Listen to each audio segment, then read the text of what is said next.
So on Tuesday, we started talking about harmonic motion. And so we've got this, a mechanical version of this. We got a spring mass system. So we got this spring, and then we're going to attach a mass to it, and then we're going to set it into motion, and then it's going to, oscillate up and down. And on in section 6.1 on Tuesday, the only forces acting on this mass were gravity and the spring force. And that led us to the differential equation my double prime plus ky equals 0, where k is the spring constant. So that's the proportionality constant of the spring. And then we divide it through by the m to put it in a more convenient form. And this k over m, we relabeled that as omega squared because that would be the angular frequency. Omega would be the angular frequency of the motion. So we would get a c1 sine omega t plus c2 cosine omega t. So that was section 6.1. And then yesterday we started section 6.2, which introduces a damping. So this would be like an air resistance, or as we mentioned, a dash pot. And so what we did there is we're in sort of a low drag scenario. So we have like a damping force impeding the motion, and that force of damping is directly proportional to the velocity. So it's kind of a low drag situation. So we called this coefficient beta. So that was our proportionality constant there for the damping force. And putting that into the differential equation then gave us my double prime plus beta y prime plus ky equals 0. And what we found is by adding this third term in here, we're going to get some exponentials popping up in our solutions, okay, because of the quadratic formula. So what we're going to do today is we're going to divide through by the m on this equation.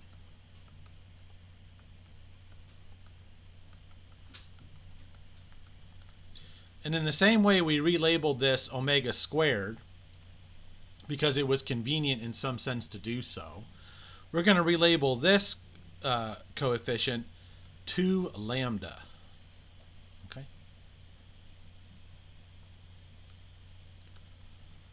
So why would we do such a thing? Well, since this is a constant coefficient, homogeneous differential equation, we can assume that our solutions will be things that look like y equal e to the mt, and we can get our auxiliary equation.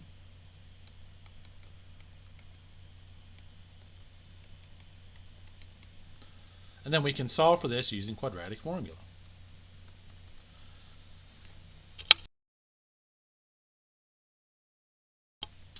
So we got the opposite of 2 lambda plus or minus the square root of 2 lambda squared minus 4 times 1 times omega squared over 2 times 1. And I think you can see why we've chosen 2 lambda there. Minus 2 lambda plus or minus the square root of.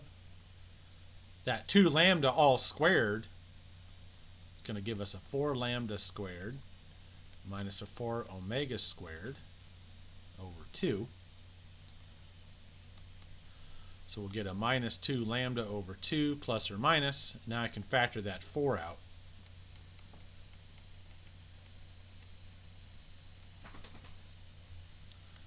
So I get minus lambda plus or minus the square root of lambda squared minus omega squared. And that would be our m's. And so now we can look at what kinds of things we would get what kind of roots we get here, depending on how lambda compares to omega. So we got a couple different cases here. If lambda is bigger than omega, then my m is going to be what kind of numbers here? So if lambda is strictly bigger than omega, then what kind of number is lambda squared minus omega squared going to be? Yeah, this will be a positive number. So I'll get two different real numbers. So I'll get two different m1s and m2s. So we'll get an m1 and an m2, and these are going to be real numbers. So that means when I look at my solution here, my motion, it's going to be exponentials.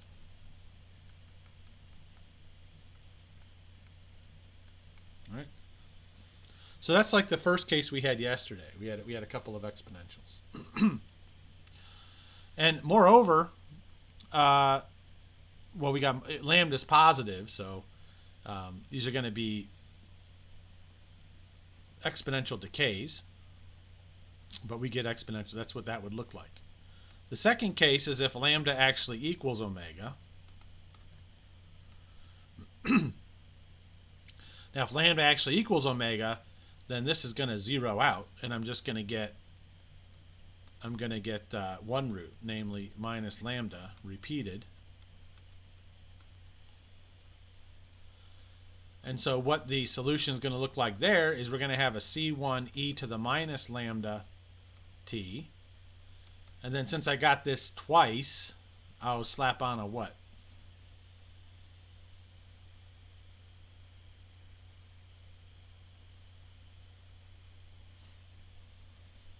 What would be, oops, not C1, it would be C2.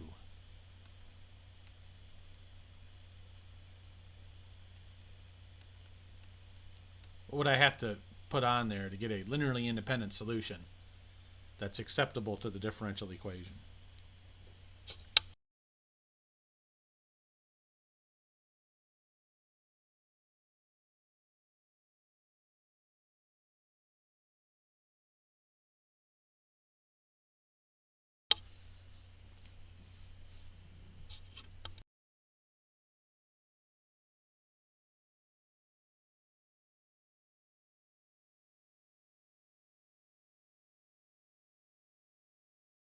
So when we had y as a function of x and we had a duplicated root, we would slap on a factor of x. Yeah, so there'd be slapping on a factor of t there to get that to work out. Okay. Now if I look at the solution structure of this, I can factor out that exponential, and I have a c1 plus c2t e to the minus lambda t. So I've got this linear, ostensibly which is going to try to grow up to infinity or minus infinity, times this exponential decay. We know the exponential will win, but that would be that case. And then the last case is lambda less than omega, right? So that's the old law of trichotomy with real numbers. If you have two real numbers, one's either bigger than the other or they're equal. In this particular case,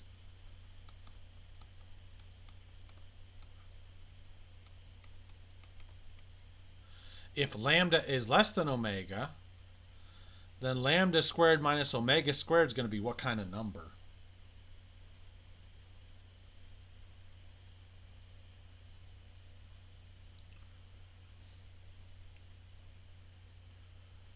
So if lambda is less than omega, lambda squared minus omega squared will be what kind of number? Positive, negative, or zero?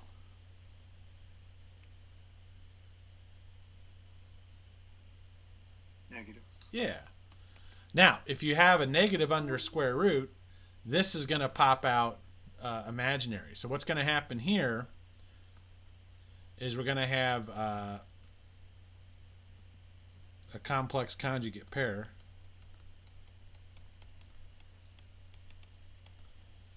And so you're going to have, for your solution, you're going to have this real part out here, this real exponential. And then you'll have a c1 sine and a C2 cosine. And the frequency here is going to be, whatever this is. I guess we'll call this, maybe we'll call that phi or something. Okay, so we get some oscillations. Okay, so we attribute names to each of these scenarios. The system is overdamped in this particular case. So that's when we get these two different exponentials.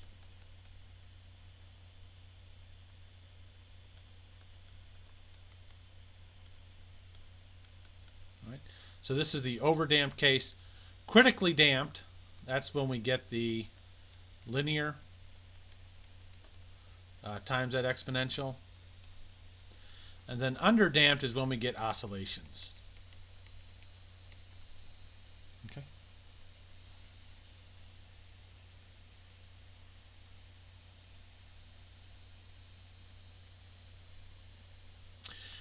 So if t is going off to infinity in overdamped motion, or even critically damped motion and underdamped motion, right?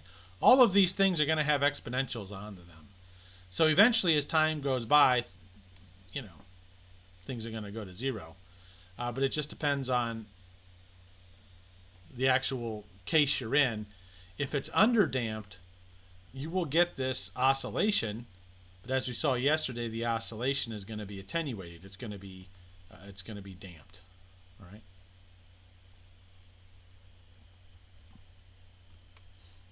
All right. So there's section 6.2 homework on the damp motion. Right. And we'll start part 3 next week. So next week, what we're going to do is we're going to take the system we have, and then we're going to put on a forcing term. So this would be akin to having some sort of natural vibration of the whole thing, and this will lead to some interesting solutions. When we switch over to an electrical analog instead of a mechanical analog, this f of t will be like an impressed voltage on a circuit or something. All right, so we'll talk about that. But I want to go back and talk about. Well, I guess we'll talk about the new take-home since that's up here now. So next week we're back to test and take-home. So here's your take-home. You got a 2 kilogram mass, stretches the spring 2.45 meters. Suppose the mass is released 3 meters above the equilibrium position with a downward velocity of 6 meters per second. Write the corresponding initial value problem. Be careful with the units. Solve your initial value problem, and then write it in both forms. Okay, so get you practice with that. Remember, at chapter 6 here, our independent variable is t, which is time. Now it says be careful with units. So here's what you want to remember here, is that force in this setup here, we got kilogram meters. Force is measured in newtons. Okay. So 2 kilograms, that's a mass unit. So if we're trying to figure out the spring constant here, F equals K times D, right? Because we'll figure that out for the differential equation. We know that the distance the thing is being stretched is 2.45 meters. Okay. The force that's doing that is the weight of the mass. So we attach this mass, it's the weight. So we need to get the weight. Right? 2 kilograms is not the weight, that's the mass. So you want to remember, to get weight, you take your mass, times the acceleration, but since weight is due to gravity, this is the acceleration due to gravity.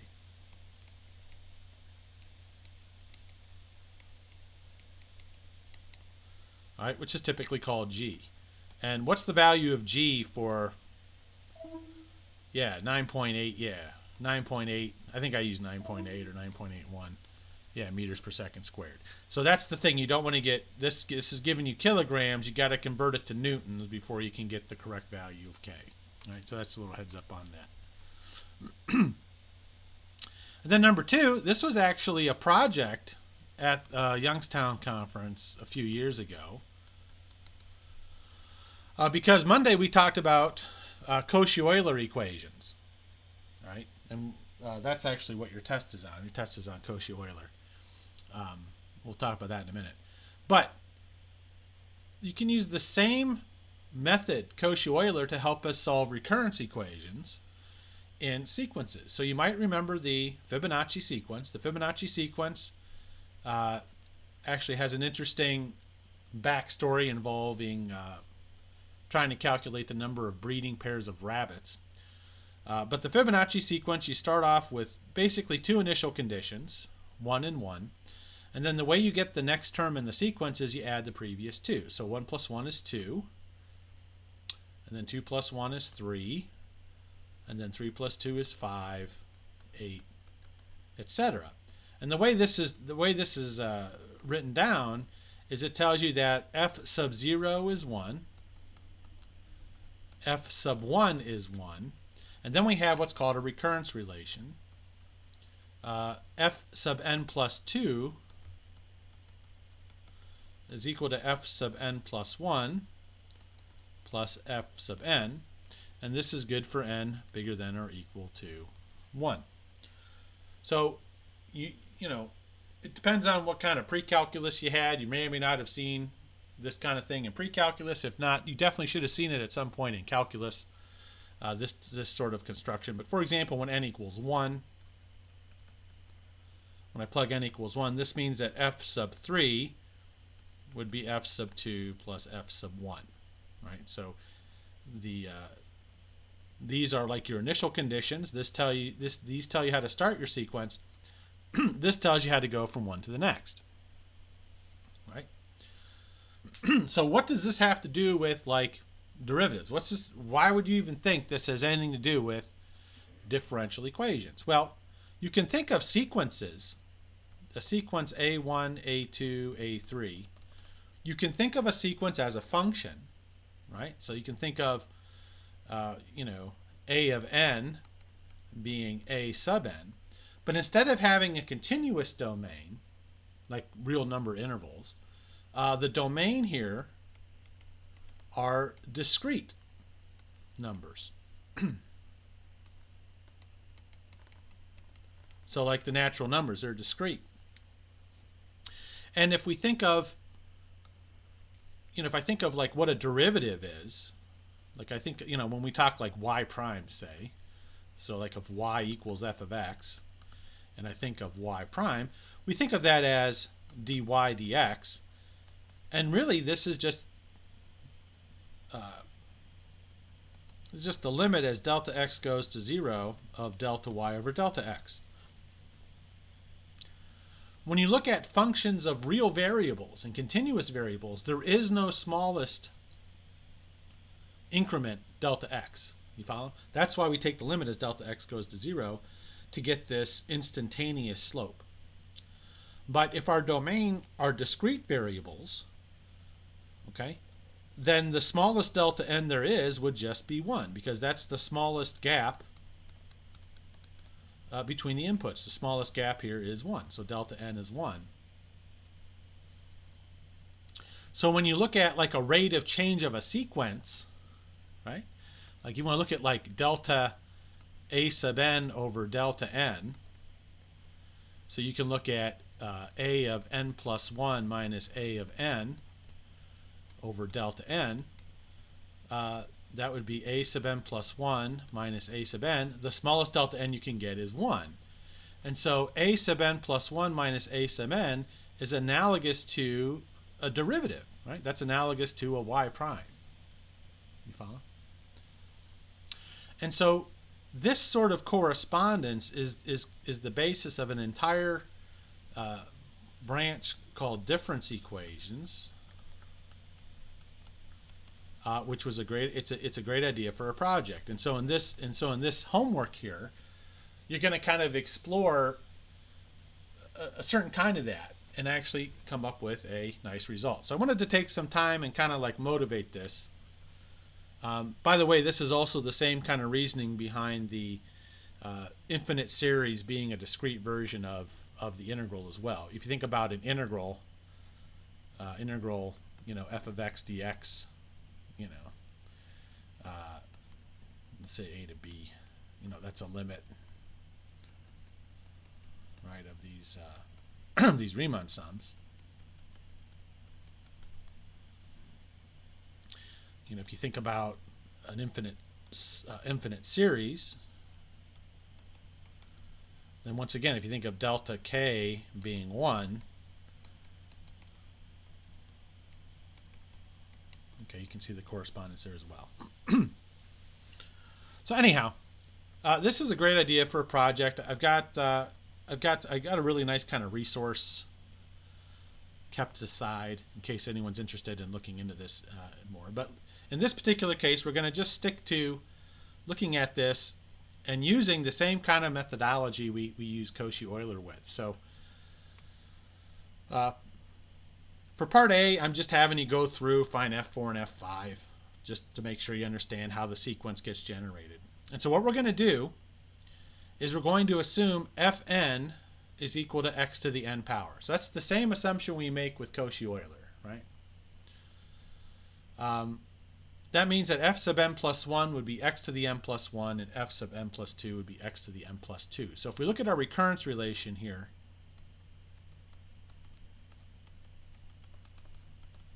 we would just plug in these powers of x. Right? Now what we want to do is we want to figure out what the x is. We want to solve for x. And so you can see, use your properties of exponents. I don't want to spoil too much for you because it is pretty cool how this all shakes down. You've got a factor of x you can cancel out because we're going to assume that x isn't 0. X can't be 0 because 0 to any natural number power is going to be 0. It's not going to get us anywhere. So you can actually go through this. This should get you a quadratic in x. And you should get 2 answers.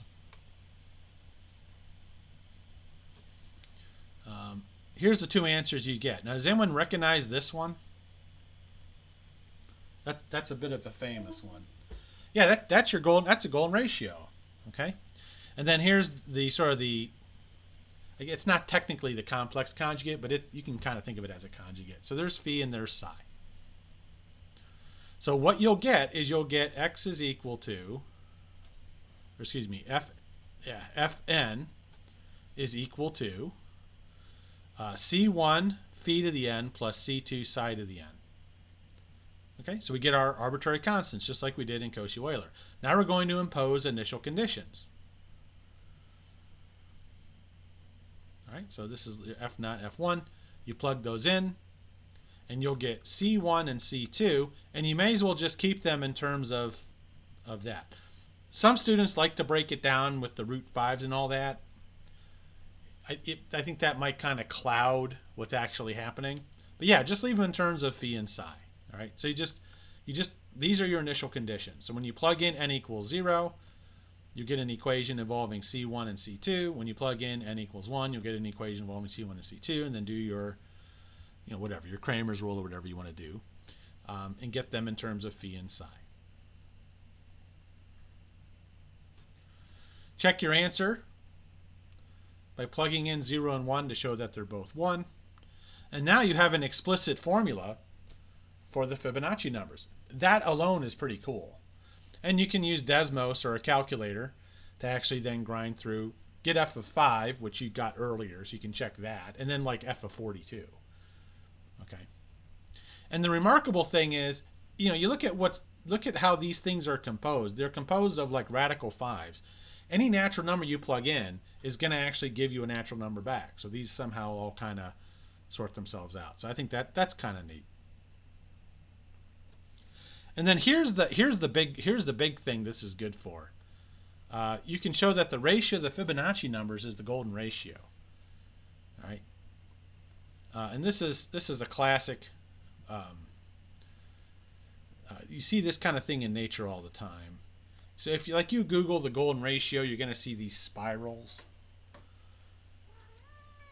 And then they're built on the Fibonacci sequence with the number of cells in the spiral and things like that. You can actually prove that.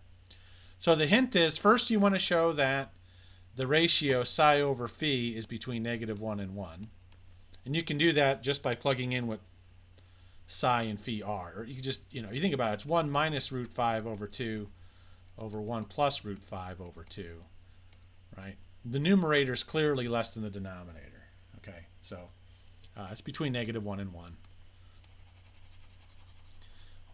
What that will tell you then is that anytime this limit shows up, you can use exponential properties, and now you've got a limit of something between -1 and 1 going to the infinite power. That's going to be 0, so that's going to be important.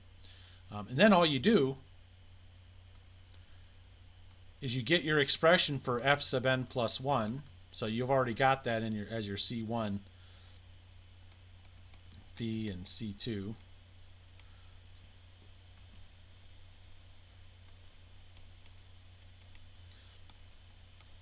Over Fn.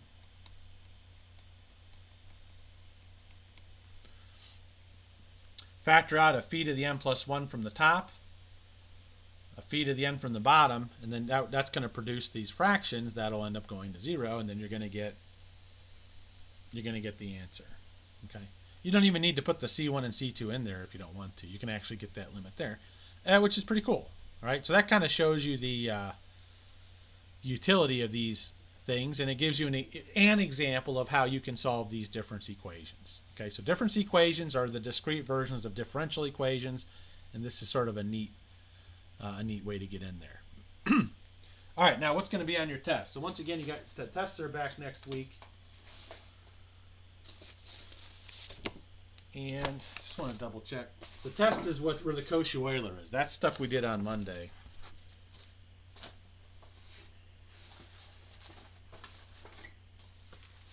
Where is it? Yeah, so your test is basically a Cauchy-Euler equation. I give you an initial value problem. You have to explain why the diff EQ is Cauchy-Euler. And then you got to find your complementary solution.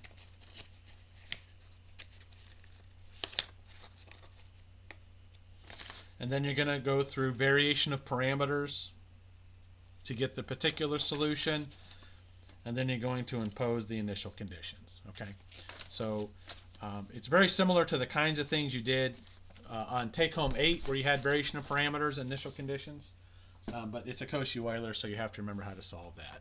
Okay, so that's that. And then the last thing I wanted to talk about was the last question on take-home 8.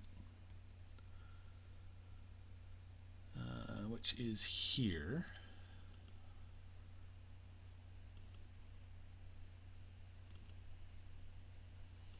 So first off, by and large, I was very happy. I think this was the very first time every single person had the correct f of x for the variation of parameters. So I was very happy with that. Nobody left it as 5x squared. Everyone divided through and got the f of x as 5, so that was good. Let's take a look at this one. I think most of you got down to plugging this in. So most of you plugged in ax e to the mx into this equation.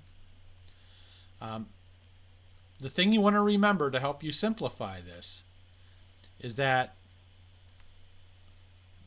e to the mx is a solution to this equation. So that means that when you plug this in, right, you take derivatives, the a2 m squared e to the mx plus the a1m e to the mx plus a naught e to the mx is 0. And you can factor out and cancel out the e to the mx. Which means that anytime you see this, it's going to be 0. All right. So many of you got to this point And then some of you forgot to use it. Otherwise, this just makes things extremely complicated. So if you zero that out, then what you get for A, it's 1 over 2A2M plus A1. That's what you got for A. Now, you'll always be able to figure out an A as long as 2A2M plus A1 isn't 0. So let's look at the case where 2A2M plus A1 equals 0. That would mean that the M is minus A1 over 2A2. So what does that mean in terms of this quadratic? Because the quadratic equation you get out of this from when you go to find the complementary solution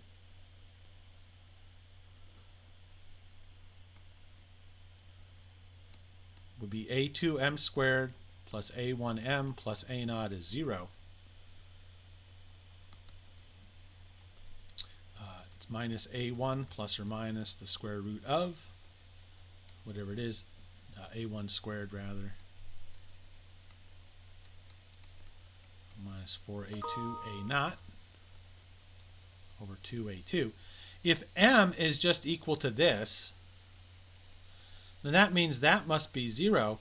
So that means we only have one root,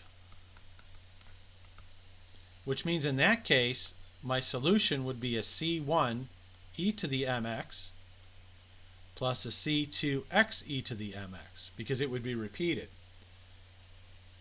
So then if I look back, this is what I was calling y1, so I'd have a C1 y1 plus a C2 x y1. So if I tried to go back and solve the equation a2 y double prime plus a1 y prime plus a naught y equals y1, in this particular case, if my complementary solution is a C1 y1 plus a C2 x y1, if I tried the particular solution to be ax y1, it's not going to work because in that particular case, that's part of the complementary solution. So that's why you wouldn't be able to get a solution. What's the remedy? Well, I would have to take this, and instead of just being x, I'd have to make it what?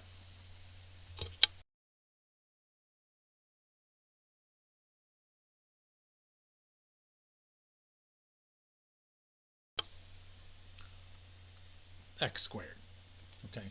So that was kind of what was going on in that that last one there. Just to kind of show you once again, when you if things pop up in the particular solution that's part of the complementary solution, you tack on that x. But and the only time that's not going to work is if that with an x on it is already part of the complementary solution. Okay. So anyhow, but most people got pretty much all the way through that one. This was designed to kind of stretch you a little bit because there's a lot of letters, and the only real number in here is 0. So if you made it all the way through and got like 7 or 8 out of 10, then I think that's pretty good. All right, so that's it for this week. Tomorrow I'll be here for office hours as usual. I'm gonna upload the video, get it processed hopefully, and then I gotta head into school for a meeting. If I don't see you tomorrow during office hours, have a great rest of your week and a nice weekend, and we'll see you back here on Monday.